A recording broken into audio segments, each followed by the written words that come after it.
A desperate battlefield turns silent as Earth's sleek black ships descend, their insignia gleaming. They had no idea what was coming. The galaxy was vast, teeming with countless civilizations, but even in its grandeur there were constants, power and fear. The Tivark Alliance, a coalition of peaceful and scholarly alien species, had long thrived in their corner of the universe. Their advancements in science, culture, and diplomacy were unmatched. But such virtues often came at a cost. They lacked a military edge, and for decades they had been hunted. The Ziran Dominion, a brutal empire built on war and subjugation, saw the Tivark as little more than resources to be harvested.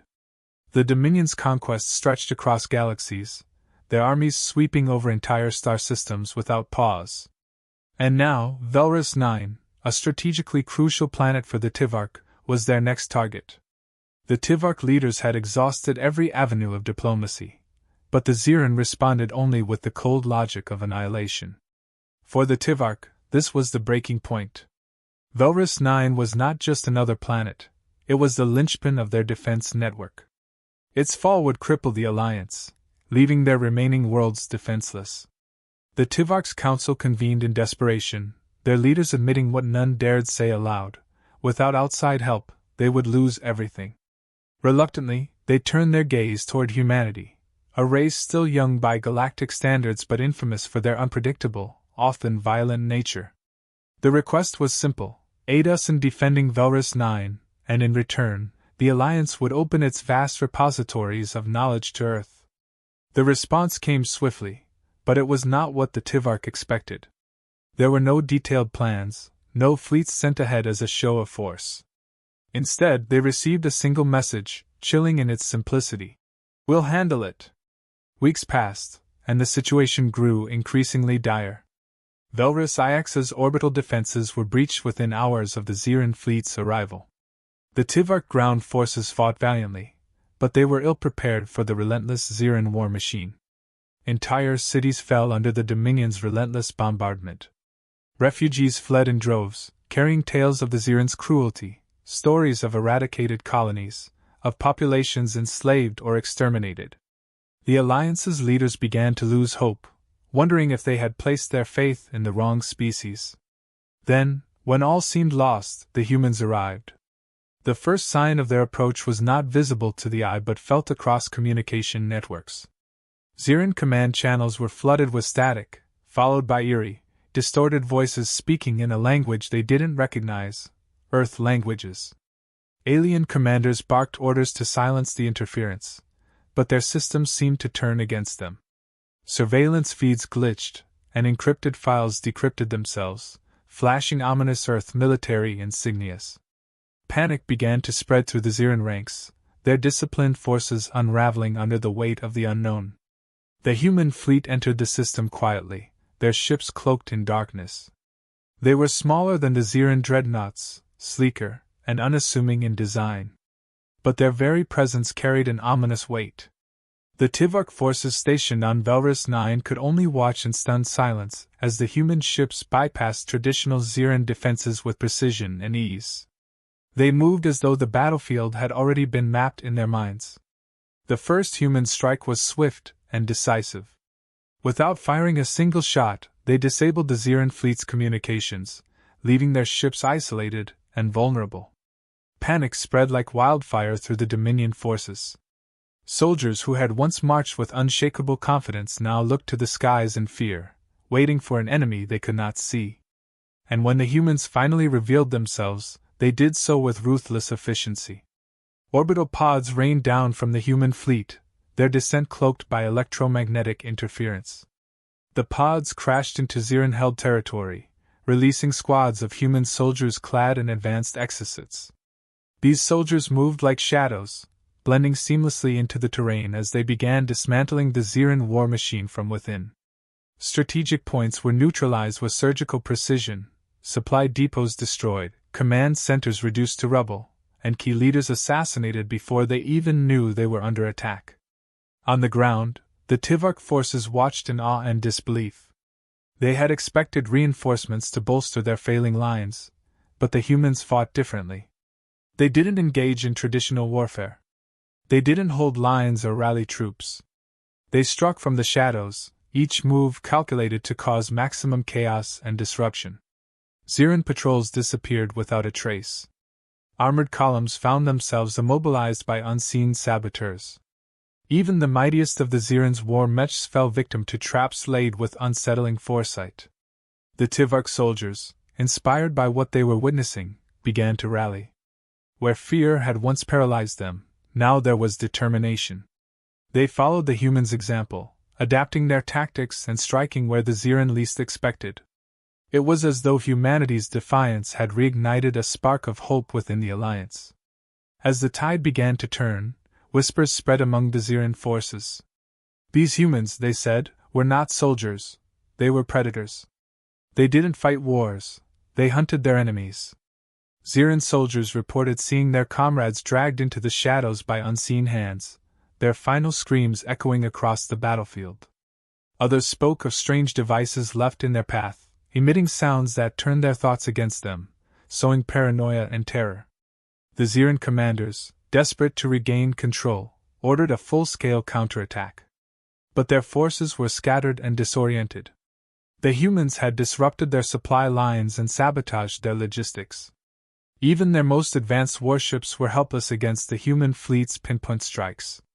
For every Ziran ship destroyed, it seemed as though 2 more human vessels took their place. And yet, amidst the chaos, there was no grand speech from the human leaders, no declaration of triumph. Their actions spoke for them. Their message was clear, delivered not in words but in the precise and unrelenting annihilation of the Ziran forces. You should never have come here. The battlefield transformed into a theater of precision and calculated destruction. Human soldiers, clad in their advanced exosuits, moved like phantoms across the terrain. Each suit was a marvel of engineering, augmenting their speed, strength, and reflexes while blending seamlessly with the environment. To the Ziran, they were invisible predators, striking with brutal efficiency and disappearing before retaliation was possible. The humans' tactics were unlike anything the Ziran Dominion had encountered. Where other species might rely on brute force or defensive positioning, humans used disruption and psychological warfare. Ziran supply depots detonated in a cascade of fire and debris. Ammunition reserves ignited with surgical precision, leaving entire battalions defenseless.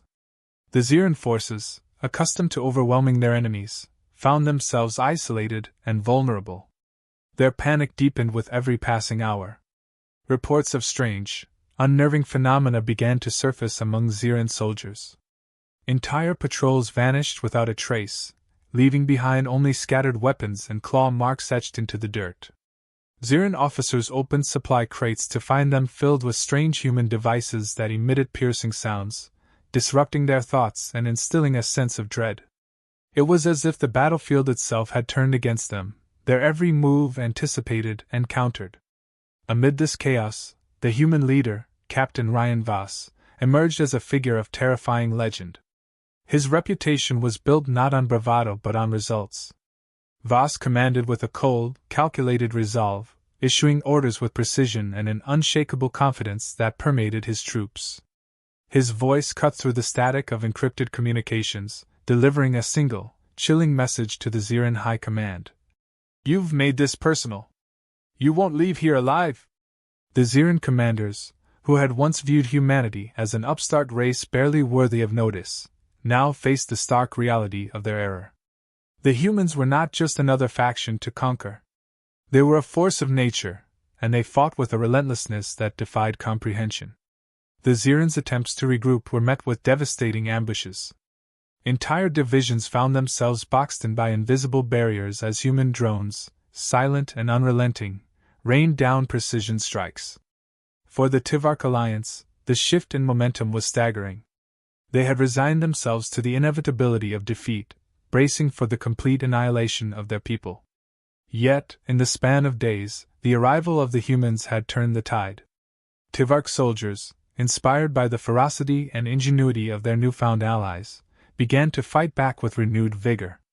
Under the guidance of human advisors, they adapted their tactics, learning to exploit the Zirans' vulnerabilities.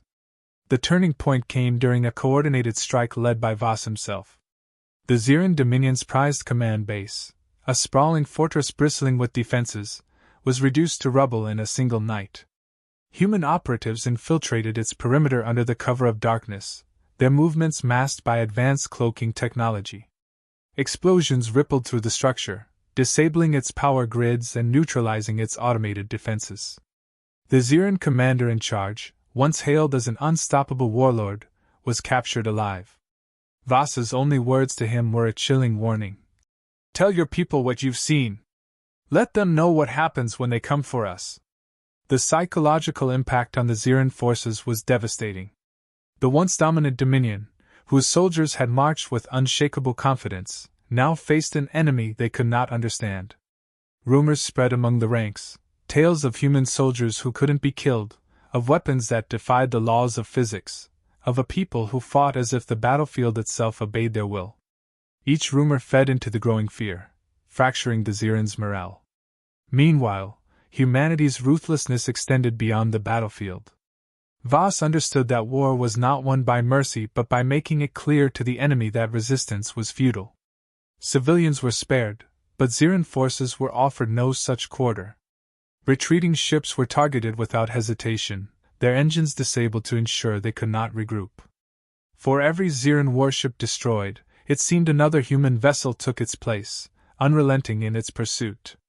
The Zirin High Command, now cornered and desperate, attempted to deploy their ultimate weapon, a Titan-class war mech designed to annihilate entire armies. Standing over 200 feet tall, armed with an arsenal capable of leveling cities, it was their last hope to regain control of the battlefield. But the humans had anticipated this move. The Titan never had a chance to unleash its devastating power. A prototype orbital cannon, deployed from the human fleet, unleashed a concentrated beam of energy that cut through the Titan like a blade through paper. The resulting explosion lit up the night sky, a beacon of human dominance and Zirin despair. The Tivark alliance, once fractured and on the verge of collapse, now rallied under the banner of hope that humanity had provided. For the first time in decades, the Zirin Dominion retreated, their forces in disarray. Yet, even in victory, the humans remained an enigma. To the Tivark, their methods were both awe-inspiring and terrifying. They had seen humanity's capacity for destruction, their willingness to do whatever was necessary to win. And though they were grateful, they couldn't help but wonder, what would happen if humanity ever turned its sights on them? The Zirin Dominion, once known for its unshakable dominance, found itself on the verge of collapse. Their commanders, scrambling to salvage the situation, attempted to regroup their shattered forces.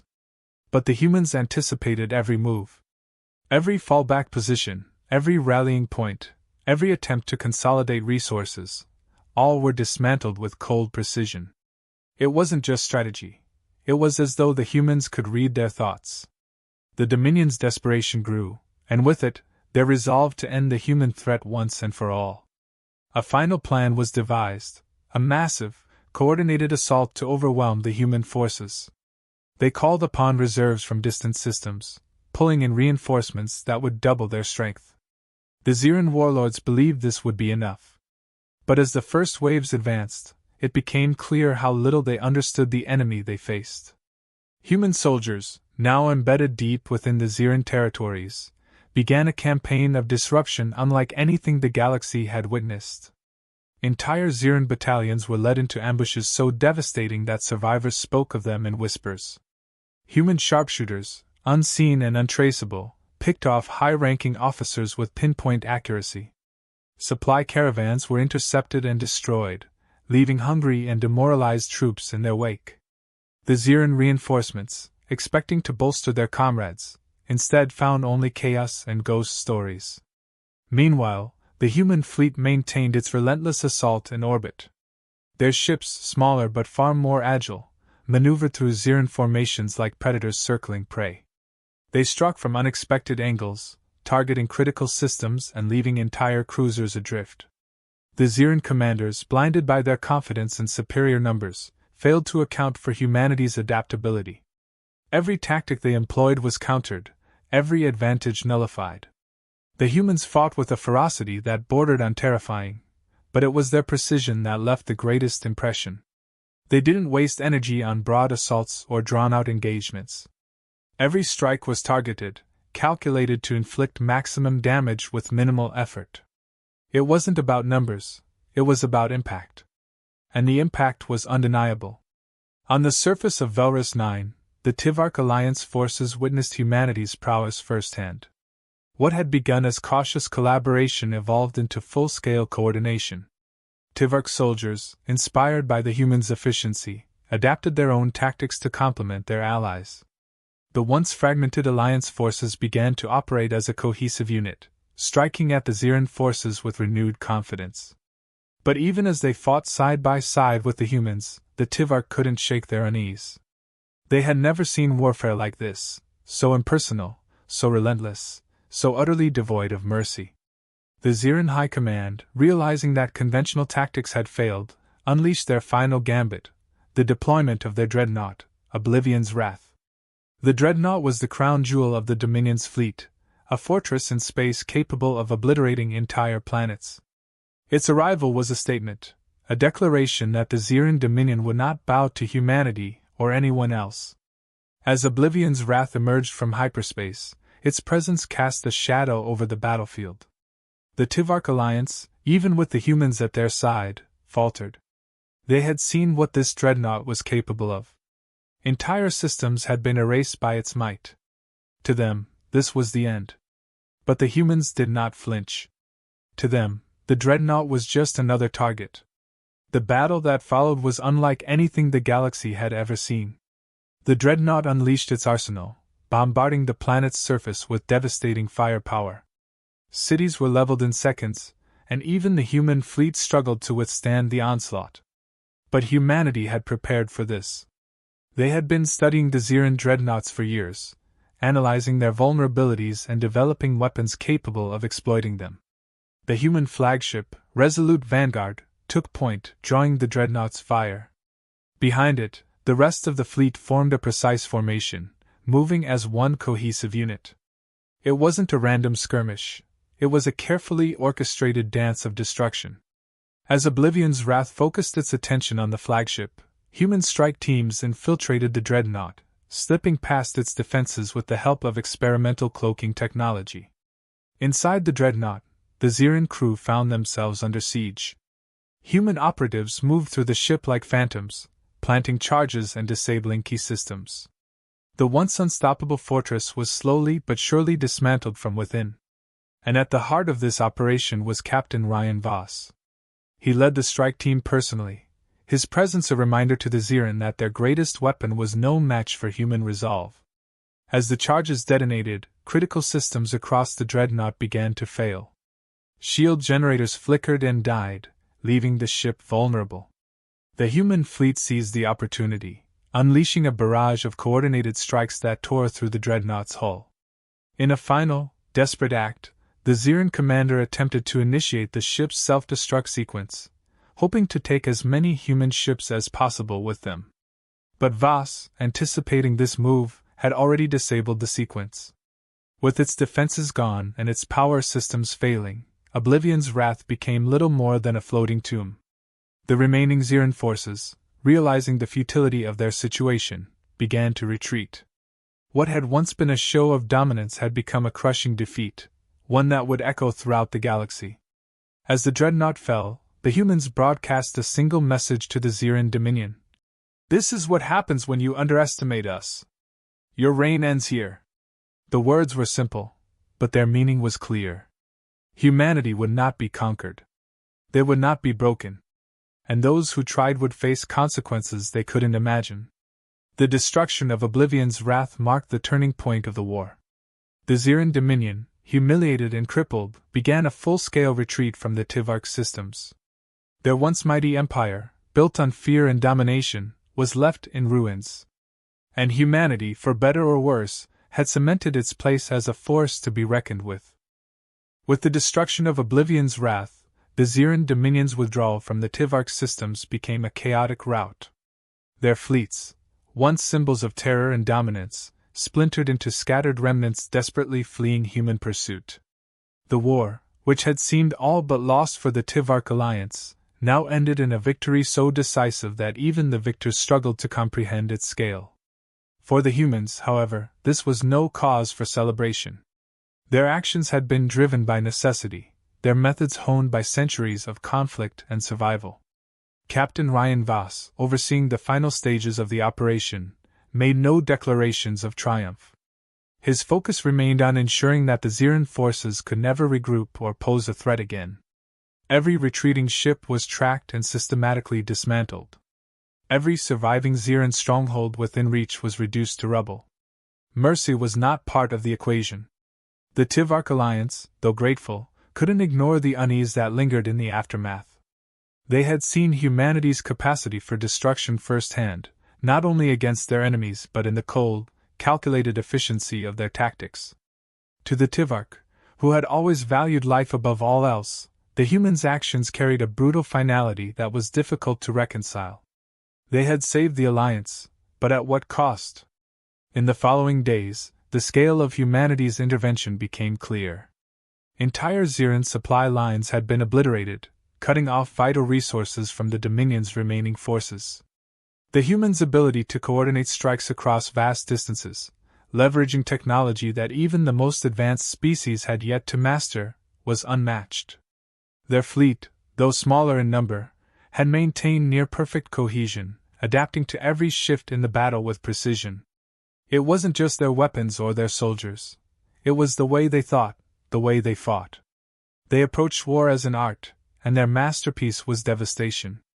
As the Xeran Dominion crumbled, the galaxy watched in stunned silence. News of the human victory spread like wildfire, reaching even the most distant systems. For many, it was a moment of hope, a reminder that the Dominion, which had seemed invincible for so long, could be defeated. But for others, it was a warning. Humanity was no longer a rising power, it was a force that demanded respect and, more importantly, caution. Captain Voss, in the aftermath of the campaign, recorded a message to be broadcast across the galaxy. His voice was calm, measured, and devoid of the bravado one might expect from a victor. To those who would threaten others in the name of conquest, he began. Understand this, humanity will not stand by while innocents are slaughtered. We will fight, not because we seek war but because we refuse to submit to it. And if you test us, we will ensure you never get the chance to do so again.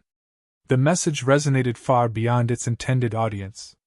For the Tivark Alliance, it was a promise, a reassurance that humanity would stand by them in times of need.